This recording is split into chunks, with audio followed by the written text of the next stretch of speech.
Bonjour à tous, c'est parti pour une nouvelle vidéo. Et oui, j'ai chaud. Aujourd'hui, ça va être un update lecture. J'ai beaucoup de choses à vous dire sur tous les livres que je vais vous présenter. On va essayer d'être très rapide. C'est parti. Le premier livre dont j'ai envie de vous parler, il s'agit de La baleine thébaïde de Pierre Rofast. Sérieux, si tu connais toujours pas Pierre Rofast, va lire La variante chilienne ou La fractale des raviolis ou La baleine thébaïde, c'est un super auteur contemporain, ne passe pas à côté. C'est l'histoire d'un jeune homme, Richeville, qui sort d'école de commerce, qui est un peu paumé dans la vie, qui sait pas trop ce qu'il veut, et qui va se retrouver embauché par hasard dans une expédition scientifique au nord de l'Alaska, qui a pour objectif de traquer une baleine bien particulière, la baleine thébaïde, qui a une fréquence sonore assez particulière. A priori ce serait une baleine génétiquement modifiée. Et c'est le début d'une aventure bien particulière qui va donner lieu à pas mal de rebondissements et qui est surtout un prétexte pour faire une très belle satire, une satire très poétique de notre société. C'est vraiment une plume taquine qui va vraiment nous titiller en nous proposant de toutes ces choses qu'on voit tous les jours mais dont on a choisi de pas faire très attention et qui en fait si sont très importantes. C'est un livre malin, très agréable avec beaucoup de rappels à la variante chilienne que j'avais adorée. Voilà, j'ai encore passé un excellent moment avec ce bouquin. C'est pas un livre qu'on adore tout de suite, c'est un livre qu'il faut vraiment déguster. Ce que j'aime beaucoup avec la plume de Pierre Rofast, c'est qu'elle crée une atmosphère assez singulière, très fantastique, où en fait la science va être surdéveloppée pour permettre des réflexions éthiques très intéressantes, notamment en ce qui concerne l'évolution de la technologie. Et pourtant ce n'est pas de la science-fiction, c'est bien du contemporain, c'est une satire, mais qui fait appel à toutes ces nouvelles thématiques qu'on a l'habitude de voir en littérature, et je trouve ça très malin de vivre avec son temps. Une des choses que j'aime beaucoup avec Pierre Rofast et qu'on retrouve dans La baleine thébaïde, c'est que en fait on va se retrouver face à une multitude de personnages avec tous plus ou moins un chapitre dédié, donc un point de vue narratif qui va changer, et ça permet en fait d'avoir une sorte de kaléidoscope d'un plan qu'on verrait de loin comme ça, très intéressant, vraiment très intéressant comme construction de roman, comme à chaque fois, et du coup ça donne un petit peu un roman choral, une satire en tout cas qui va prendre plusieurs couleurs, et ça c'est encore plus intéressant. Si vous ne l'avez toujours pas compris, je vous invite vraiment grandement à découvrir La plume de Pierre Rofast, que ce soit via La fractale des raviolis, La variante chilienne, ou bien son dernier roman qui est donc sorti en janvier 2017, qui était une excellente lecture. Aux Imaginales, j'ai eu la grande chance de passer 2 jours absolument fabuleux en compagnie de Axio Jurassic Book, que vous pouvez retrouver ici, et elle a profité du fait qu'il restait de la place dans ma valise pour me donner un livre de sa bibliothèque personnelle, Alcatraz contre les infâmes bibliothécaires de Brandon Sanderson. Parce que j'ai avoué que je n'avais jamais lu de Brandon Sanderson, et du coup c'était intéressant de commencer avec un ouvrage très jeunesse. Là on est sur le même public que Arthur Foyle, c'était A comme association, enfin toutes ces sagas un petit peu jeunesse, 10-13 ans. Et Alcatraz, c'est vraiment très plaisant à lire, c'est un petit peu longuet, j'ai eu du mal à terminer le tome 1 parce que je pense que je suis clairement trop vieille maintenant. C'est l'histoire d'un jeune garçon qui est orphelin, qui passe de foyer en foyer et qui tout d'un coup, un jour, va retrouver un pseudo-grand-père qui vient d'un pseudo-monde imaginaire très bizarre, qui serait dominé par d'infâmes bibliothécaires. Il y a tout un univers magique qui va se mettre en place dont je vais pas vous parler parce que ça va être trop long, on est sur un update, pas sur une analyse. En revanche, ce que je vais vous dire sur Alcatraz, en tout cas sur ce premier tome, c'est que le ton utilisé par l'auteur est divin. Dans le ton donné par le narrateur, il y a un petit peu des orphelins Baudelaire, c'est-à-dire qu'on va constamment être confronté à une rupture de la fiction, à une adresse directe au lecteur, avec beaucoup d'ironie, d'humour, de jeu. Ça, c'est très intéressant à lire, et surtout, je pense que pour un public jeunesse, ça peut être excellent, justement, de comprendre beaucoup mieux comment fonctionne un roman, puisqu'en fait, le jeune garçon qui est le narrateur écrit un livre pour qu'on puisse lire ses aventures qu'on est exactement en train de lire. Et ce qui est intéressant, c'est qu'il va se jouer des réactions en fait de ses futurs lecteurs en disant « Ah mais là vous avez pensé ceci, non non non c'était bien ça, et là je fais exprès de vous mettre une phrase pour bien vous énerver au chapitre d'après parce que j'ai mis du suspense, vous allez voir, ça, je vais le refaire à chaque fois ». C'est très intéressant en tout cas comme dynamique à donner à un livre jeunesse. En tant qu'adulte c'était très plaisant à lire bien évidemment parce que c'est un jeu très rigolo. En revanche j'ai trouvé que c'était trop lourd, enfin c'est à dire que oui, j'ai compris quoi, au bout de 5 chapitres, j'ai compris le jeu. Le problème, c'est que c'était un petit peu de trop gros sabots. Réellement, vraiment des trop gros sabots. Mais sinon, c'était une lecture très plaisante pleine d'humour, complètement loufoque. J'ai adoré le fait que les pouvoirs magiques du jeune homme en fait ce soit des... qu'on considère normalement dans la société comme des défauts et qu'en fait là ce sont des talents. Ce jeune homme il casse tout ce qu'il touche. C'est son talent dans la vie. C'est son talent magique et il va vraiment s'en servir pour vaincre les méchants qu'il doit affronter. Son pseudo-grand-père, son talent magique, c'est d'être constamment en retard. Il y a un garçon qui trébuche tout le temps. Je trouve ça génial qu'en fait ces petits défauts, ces petites choses en tout cas qu'on a l'habitude d'appeler des défauts deviennent ici des avantages et des particularités qui font qu'un personnage est unique et essentiel à l'intrigue. Et ça je trouve ça génial. Pour un livre jeunesse, encore une fois, je trouve que ça envoie un super message. Du coup, ça m'a fait réfléchir à quel serait mon talent défaut. Et je crois que mon talent défaut, ça serait de mettre les pieds dans le plat. Et toi, ça serait quoi? Elle m'a donc offert aussi le tome 2, donc je lirai la suite quand j'aurai besoin de quelque chose de très léger, de divertissant, de sympathique et d'enfantin. J'ai ensuite lu le livre de la Bookjar Vos conseils du dernier tirage, donc le tout premier en fait, en lecture commune avec une abonnée. Sarah, si tu passes par là, un gros bisou parce que ça a été vraiment un régal de lire ce livre avec toi. Et c'était Le joueur d'échecs de Stefan Zweig. La tuerie. Alors de toute façon, vous le savez maintenant, la plume de Stefan Zweig n'a plus besoin de me convaincre. Ça se lit tout seul, c'est magnifique, la plume est sublime comme d'habitude. Je me suis complètement fait avoir parce que je n'avais pas lu la 4e de couverture, je voulais vraiment y aller les yeux fermés. C'est un livre Vos conseils, donc je n'avais pas du tout envie d'anticiper quoi que ce soit, je voulais vraiment y aller à fond.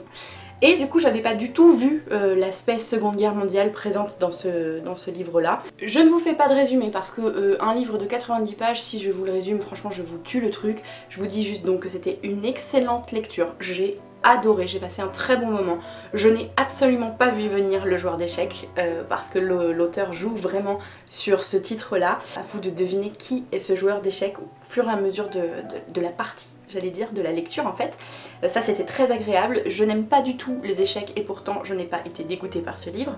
Au contraire, je trouve que la psychologie des personnages est toujours aussi bien fouillée, qu'il y avait là aussi une petite dimension fantastique, surréaliste par rapport à l'aspect un peu torture qui a eu lieu dans ce roman. C'est une nouvelle tranche de vie extrêmement plaisante à lire, qui fait du bien et que je ne regrette absolument pas. Donc merci beaucoup à la personne qui m'avait conseillé ce livre dans la Bookjar et je suis ravie de l'avoir enfin lu. Le dernier livre dont j'ai envie de vous parler, c'est une merveille, c'est une pépite, c'est un livre que je suis très fière d'avoir dans ma bibliothèque et que je ne lâcherai pas. Il s'agit de Chikanoko, l'enfant cerf. Alors l'enfant cerf c'est le tome 1, le tome 2 s'appelle La princesse de l'automne et le tome 3 n'est pas encore sorti. Par Liane Hearn et aux éditions Gallimard. Liane Hearn, vous la connaissez peut-être, c'est l'autrice du Clan des Otori. Cette saga fantastique, extraordinaire, qui se situe au Japon féodal et que j'avais lu quand j'avais, je sais plus, en tout cas quand j'étais adolescente et qui était une tuerie. Non mais encore une fois, arrête tout, si tu l'as pas lu, mais qu'est-ce que t'attends? Ça, c'est une merveille, c'est une tuerie et il existe en poche, t'as aucune excuse.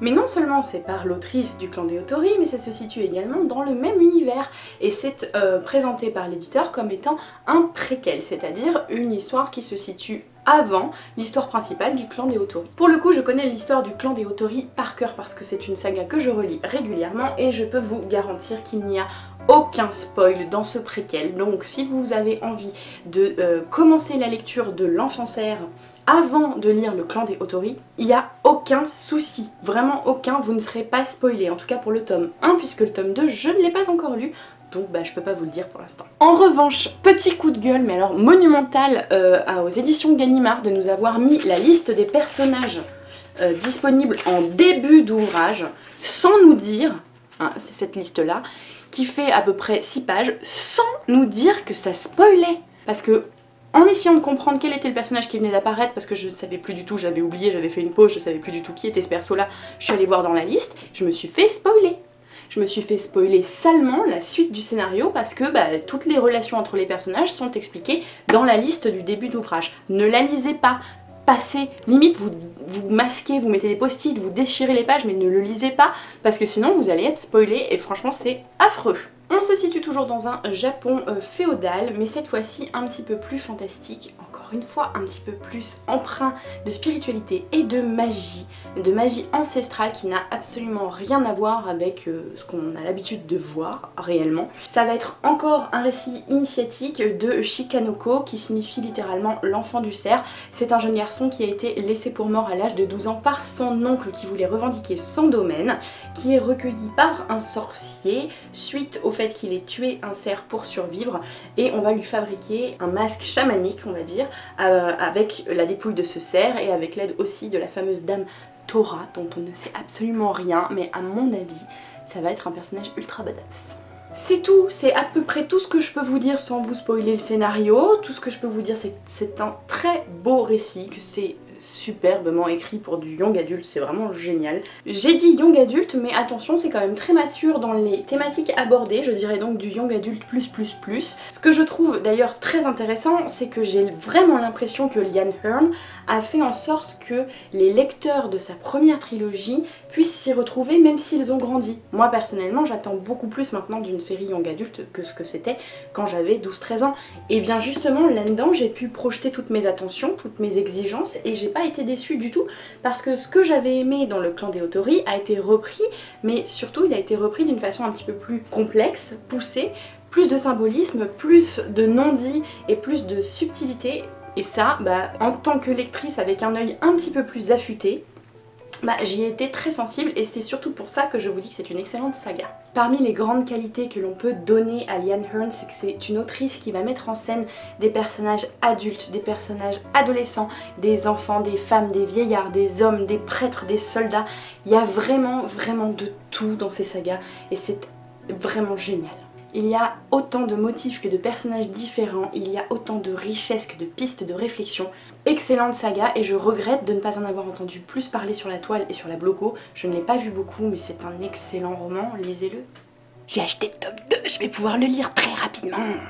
Et voilà, c'est tout pour cette update lecture, mais ne bougez pas puisque on va faire le tirage traditionnel de la Book Jar. Vos conseils, qu'est-ce que je vais lire, que vous m'avez conseillé ces derniers temps pour le mois de juillet. C'est parti.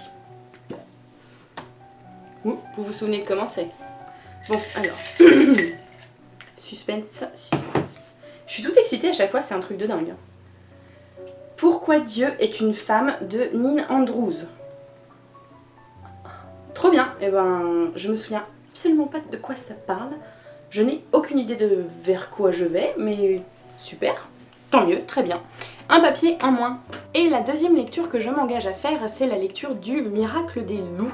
C'est un roman dont j'ai entendu parler en fait ce week-end à la fête de Jeanne Hachette de Beauvais, tout simplement parce que j'ai vu un spectacle qui était tiré de ce roman et qui explique a priori, de ce que j'ai compris, l'histoire de Jeanne Hachette, et ça m'intéresse énormément de plonger mon nez dans l'histoire de ma région, de ma nouvelle région. Donc je m'engage à lire ce livre au mois de juillet pour mieux comprendre. D'ici là, je vous laisse bouquiner et moi je retourne lire. Ciao! Oh, il y a eu un deuxième poustillon, c'est la saga. En ce moment, c'est le festival de la poustillonnade.